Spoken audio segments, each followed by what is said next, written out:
Okay, we're going to be reading Chapter 10 today in Alice's Adventures in Wonderland by Lewis Carroll. We're here at the Caribou Public Library for our chapter book story time. I'm Miss Erin. I'm so glad you guys decided to join us today. So here's a picture. We were still talking to the Mock Turtle and the Gryphon, right? Alice was listening to the Mock Turtle's story about being in school when he was younger, right? Chapter 10 is called the Lobster Quadrille. Quadrille. I'm not sure how to pronounce that. The Mock Turtle sighed deeply and drew the back of one flapper across his eyes. He looked at Alice and tried to speak, but for a minute or two sobs choked his voice. Same as if he had a bone in his throat, said the Gryphon, and it set to work shaking him and punching him in the back. At last, the Mock Turtle recovered his voice, and with tears running down his cheeks, he went on again. You may not have lived much under the sea. I haven't, said Alice. And perhaps you were never even introduced to a lobster. Alice began to say, I once tasted, but checked herself hastily and said, No, never. So you can have no idea what a delightful thing a lobster quadrille is. No, indeed. What sort of a dance is it? Why, said the Gryphon, you must first form into a line along the seashore. 2 lines, cried the Mock Turtle. Seals, turtles, and so on. Then, when you've cleared the jellyfish out of the way, that generally takes some time, interrupted the Gryphon. You advance twice, each with a lobster as a partner, cried the Gryphon. Of course, said the Mock Turtle. Advance twice, set to partners. Change lobsters and retire in same order, continued the Gryphon. Then, you know, the Mock Turtle went on. You throw the lobsters, shouted the Gryphon with a bound into the air, as far out to the sea as you can. Swim after them, screamed the Gryphon. Turn a somersault in the sea, cried the Mock Turtle, capering wildly about. Change lobsters again, yelled the Gryphon. Back to land, and that's all the first figure, said the Mock Turtle, suddenly dropping his voice, and the 2 creatures, who had been jumping about like mad things, sat down again very sadly and quietly and looked at Alice. And here they are, jumping, describing the dance with the lobsters. Oh, it must be a very pretty dance, said Alice timidly. Would you like to see a little of it? Said the Mock Turtle. Oh, very much indeed, said Alice. Come, let's try the first figure, said the Mock Turtle to the Gryphon. We can do it without lobsters, you know. Which shall sing? Oh, you sing, said the Gryphon. I've forgotten the words. So they began solemnly dancing around and round Alice, every now and then treading on her toes when they passed too close, and waving their forepaws to mark the time. While the Mock Turtle sang this very slowly and sadly.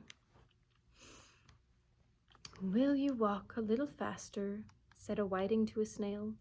There's a porpoise close behind us, and he's treading on my tail. See how eagerly the lobsters and all the turtles advance. They are waiting on the shingle. Will you come and join the dance? Won't you, will you, won't you, will you, won't you, will you join the dance? Will you, won't you, will you, won't you join the dance? You can really have no notion how delightful it will be when they take us up and throw us with the lobsters out to sea. But the snail replied, too far, and gave a look askance. Said he thanked the whiting kindly, but he would not join the dance. Would not, could not, would not, could not, would not join the dance. Would not, could not, would not, could not join the dance. What matters is how far we go, his scaly friend replied. There is another shore, you know, upon the other side. The further off from England, the nearer is to France. Then turn not pale, beloved snail, but come and join the dance. Will you, won't you, will you, won't you, will you join the dance? Will you, won't you, will you, won't you join the dance? There they are, dancing away, and the turtle is saying the lyrics. Thank you. It is a very interesting dance to watch, said Alice, feeling very glad that it was over at last. And I do so like that curious song about the whiting. Oh, as to the whitings, said the Mock Turtle, you've seen them, of course. Oh, yes, I've often seen them at She checked herself hastily. She was about to say dinner. I don't know where din may be, said the Mock Turtle, but if you've seen them so often, of course you know what they're like. I believe so, Alice replied thoughtfully. They have their tails in their mouths, and they're all over crumbs. You're wrong about the crumbs, said the Mock Turtle. Crumbs would all wash off in the sea, but they have their tails in their mouths, and the reason is... Here the Mock Turtle yawned and shut his eyes. Tell her about the reason and all that, he said to the Gryphon. The reason is, said the Gryphon, that they would go with the lobsters to the dance, so they got thrown out to sea. So they had to fall a long way. So they got their tails fast in their mouths, so they couldn't get them out again. That's all. Thank you, said Alice. It's very interesting. Never knew so much about a whiting before. I can tell you more than that if you'd like, said the Gryphon. Do you know why it's called a whiting? I've never thought about it, said Alice. Why? It does the boots and shoes, the Gryphon replied very solemnly. Alice was thoroughly puzzled. Does the boots and shoes? She repeated in a wondering tone. Why, what are your boots and shoes done with? Said the Gryphon. I mean, what makes them so shiny? Alice considered a little before she gave her answer. They're done with blacking, I believe. Boots and shoes under the sea, the Gryphon went on in a deep voice, are done with whiting. Now you know. And what are they made of? Alice asked in a tone of great curiosity. Soles and eels, of course, said Gryphon, rather impatiently. Any shrimp could have told you that. If I'd been the whiting, said Alice, whose thoughts were still running on the song, I'd have said to the porpoise, keep back, please. We don't want you with us. They were obliged to have him with them, the Mock Turtle said. No wise fish would go anywhere without a porpoise. Wouldn't it really? Said Alice in a tone of great surprise. Of course not, said the Mock Turtle. Why, if a fish came to me and told me he was going on a journey, I should say, with what porpoise? Don't you mean purpose? Said Alice. I mean what I say, the Mock Turtle replied in an offended tone. And the Gryphon added, Come, let's hear some of your adventures. I could tell you my adventures, beginning from this morning, said Alice, a little timidly. But it's no use going back to yesterday, because I am a different person then. Or I was a different person then. Explain all that, said the Mock Turtle. No, the adventures first, said the Gryphon in an impatient tone. Explanations take such a dreadful time. So Alice began telling them of her adventures, from the time when she first saw the white rabbit. She was a little nervous about it, just at first. The two creatures got so close to her, one on each side, and opened their eyes and mouths so very wide. But she gained courage as she went on. Her listeners were perfectly quiet until she got to the part about her repeating, You are old, Father William, to the caterpillar, and the words all coming different, and then the Mock Turtle drew a long breath and said, That's very curious. It's all about as curious as it can be, said the Gryphon.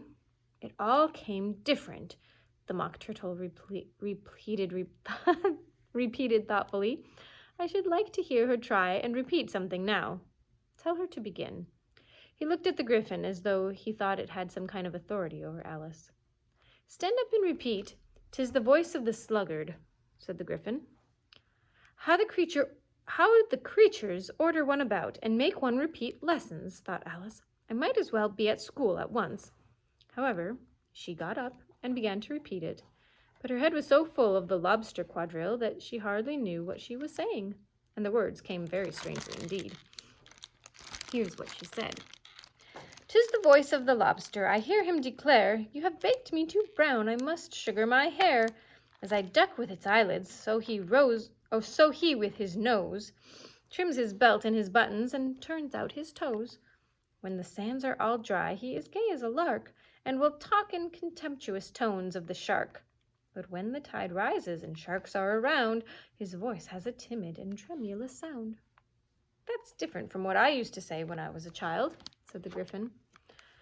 Well, I never heard it before, said the Mock Turtle, but it sounds uncommon nonsense. Alice said nothing. She had sat down with her face in her hands, wondering if anything would ever happen in a natural way again. I should like to have it explained, said the Mock Turtle. She can't explain it, said the Gryphon hastily. Go on with the next verse. But about his toes, the Mock Turtle persisted. How could he turn them out with his nose, you know? It's the first position in dancing, Alice said, but she was dreadfully puzzled by the whole thing and longed to change the subject. Go on with the next verse. Oh, go on with the next verse, the Gryphon repeated impatiently. It begins with the words, I passed by his garden. Alice did not dare to disobey, though she felt sure it would all come out wrong, and she went on in a trembling voice. I passed by his garden and marked with one eye how the owl and the panther were sharing a pie. The panther took pie crust and gravy and meat, while the owl had the dish and its share of the treat. When the pie was all finished, the owl, as a boon, was kindly permitted to pocket the spoon, when the panther received knife and fork with a growl, and concluded the banquet by... What is the use of repeating all that stuff? The Mock Turtle interrupted. If you don't explain it as you go on, it's by far the most confusing thing I ever heard. Yes, I think you'd better leave off, said the Gryphon, and Alice was only too glad to do so. Shall we try another figure of the Lobster Quadrille? The Gryphon went on. Or would you like the Mock Turtle to sing you another song? Oh, a song, please, if the Mock Turtle would be so kind, Alice replied, so eagerly that the Gryphon said, in a rather offended tone, no accounting for tastes. Sing her turtle soup, will you, old fellow? The Mock Turtle sighed deeply and began, in a voice choked with sobs, to sing this. Beautiful soup, so rich and green, waiting in a hot tureen, who for such dainties would not stoop? Soup of the evening, beautiful soup. Soup of the evening, beautiful soup. Beautiful soup. This is the turtle singing. Beautiful soup. Soup of the evening, beautiful, beautiful soup. Beautiful soup, who cares for the fish, game, or any other dish? Who would not give all else for 2 pennyworth only of beautiful soup? Pennyworth only of beautiful soup. Beautiful soup, beautiful soup, beautiful soup. Soup of the evening, beautiful soup. Chorus again, cried the Gryphon, and the Mock Turtle had just begun to repeat it when a cry of, The trial's beginning, was heard in the distance. Come on, cried the Gryphon, and taking Alice by the hand, he hurried off without waiting for the end of the song. Thank goodness. What trial is it? Alice panted as she ran, but the Gryphon only answered, Come on, and ran the faster, while more and more faintly came, carried on the breeze that followed them, the melancholy words, Soup of the evening, beautiful, beautiful soup. That's the end of chapter 10. I hope you guys had fun today listening to our story. We will see you next time. Until then.